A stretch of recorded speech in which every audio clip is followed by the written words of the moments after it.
በፈረንጆች አቆጣጠር በኩዊንስ ኒውዮርክ በ1964 በኪው ጋርደንስ አካባቢ ወደሚገኘው አፓርታማዋ ስትሄድ ኪቲ ጄኖቬዝ በአሰቃቂ ሁኔታ ጥቃት ደረሰባት፣ ተገደለች። ይህች ሴት በአሰቃቂ ሁኔታ በተደጋጋሚ ተወግታ ስትገደል 38 የዓይን እማኞች ነበሩ፣ ነገር ግን ምንም ሊያደርጉላት አልቻሉም። ይህ የኪቲ ጄኖቬዝ እውነተኛ ታሪክ ነው።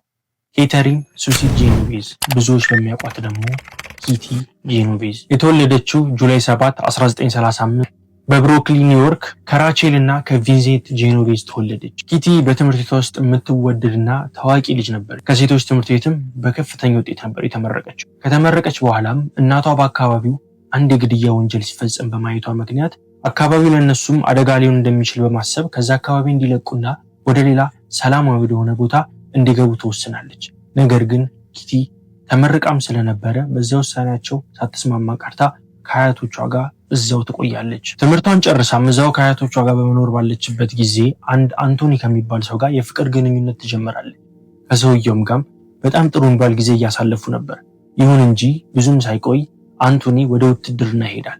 ከዛም ከውትድርና ተመልሶ በጋብቻ አብረው መኖር ይጀምራሉ። በጋብቻ ለ2 ዓመት አብረው ከኖሩ በኋላ ኪቲና አንቶኒ ትዳራቸው ከዛ በላይ መቆየት አልቻለም ነበር። ስለዚህ ሁለቱም ተስማምተው ትዳራቸውን ያፈርሳሉ። ኪቲም ትዳሯ ከፈረሰ በኋላ ከአንቶኒ ጋር የነበራት ጊዜ ካበቃ በኋላ ወደ ብሩክሊ አፓርታማ ተከራይታ ለብቻዋ ለመኖር ትወስናለች። በዛም ሰዓት ሌሎች ስራዎችን በመፈላለግ ቀን ሌላ ስራ፣ ማታ ስራ በመስራት የምትተዳደር ታታሪ ሴት ነበረች። እንዲህ የለፋች እየሰራች የምትኖር ሴት ነበረች። ነገር ግን አንድ ቀን ጎዶሎ ከስራዋ አርፍዳ ስትመለስ የማይሆን አጋጣሚ ገጠማት። ምን ነበር የተፈጠረው? ዊንስተን የ29 ዓመት ጎልማሳና የትዳር ህይወት ያለው ሰው ነው። እንዲሁም ደግሞ ብዙ የወንጀል ታሪኮችና የወሲባዊ ጥቃቶች የፈጸመ ሰው። ይህም ሰውዬ በጣም ብዙ ጥቃቶችን የፈጸመና አዳኝ የሚባል ባህሪ ያለው ሰው ነበር። ማርች 13 1964 ነበር ማታ ላይ በከተማው እየተዟዟረ ጥቃት የሚፈጽምባትን ሴት እየፈለገ ባለበት ሰዓት ነበር ኪቲን የተመለከታት። መኪናዋን ፓርክ ካረገች በኋላ ኪቲም ወደ አፓርትመንቷ ወክ እያደረገች ስለ ስራ ህይወቷ፣ ስላሳለፈችው ጊዜና በድካም ውስጥ ሆና ስለ ነገሮች ሁሉ እያሰበች ነበር። ነገር ግን በዛ ወቅት ከኋላዋ ምን እየተከሰተና ምን ፕላን እንደተደረገላት ምንም የምታውቀው ነገር አልነበረም። ኪቲ ከኋላዋ ድንገት ትከሻዋ ላይ እጅ ሰርፍ እየጮኸች ሰዎች እንዲደርሱላት መሮጥ ትጀምራለች። ሞስሊ ግን ልምድ ያለውና አደገኛ ወንጀለኛ ስለነበር በፍጥነት ያጠቃታል።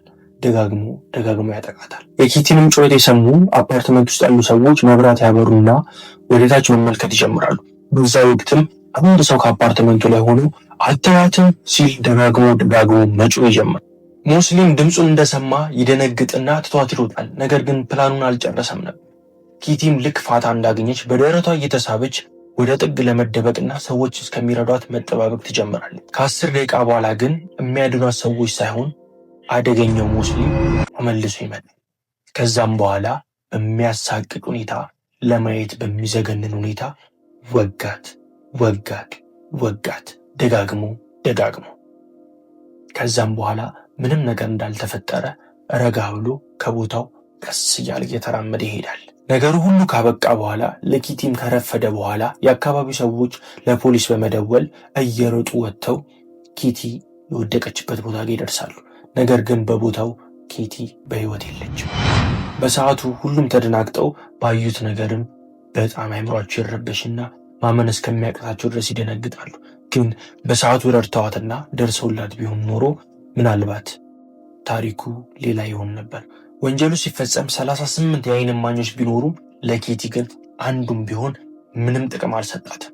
ብዙ ቀናት ሳይቆጠሩም ሞስሊ ሌላ ወንጀል ፈጽሞ በፖሊሶች ቁጥጥር ስር ይውላል። በዛ ወቅትም በተደረገ ምርመራ የኪቲም ወንጀል እሱ እንደፈጸመ ፖሊሶች ይደርሱበታል። ኪቲ ላይ በፈጸመውም ወንጀል የዕድሜ ልክ እስራት ይፈረድበታል። የኪቲ ነፍስም ፍትህ ታገኛለች። ነገር ግን ኪቲን በህይወት ለማቆየት ይህ ሁሉ ነገር ምንም አይጠቅማትም።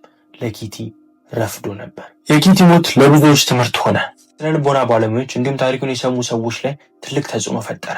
ከዛች ቅጽበት በኋላ ፖሊሶችም የአደጋ ጊዜ ተጠሪዎችም ለነገሮች ሁሉ በፍጥነት ምላሽ መስጠት መጀመር እንዳለባቸው ተገኘ። ኪቲ ጎረቤቶቿን በማመንታታቸውና ቶሎ ስላልደረሱላት ሞት 38 የዓይን እማኞች ቢኖሩም ነገር ግን ለኪቲ ህይወት ምንም አልጠቀማት። የእሷ ታሪክም ሰውነት ለጎደላቸውና ሰብአዊነት ላጡ ሁሉ ማስተማሪያ ሆነ። በጣም የሚያሳዝነው ኪቲ በህይወት ኑራ በሰራችው ስራ ሳይሆን ሞታ ታዋቂ መሆኗ ነበር በህይወታችሁ ምን አይነት የቀን ጎዶሎ እንደሚያጋጥማችሁ አታውቁምና ስትወጡም ፈጣሪ እንዲጠብቃችሁ በሰላም ወጣችሁ ስለተመለሳችሁ ፈጣሪያችሁን አመስግኑ።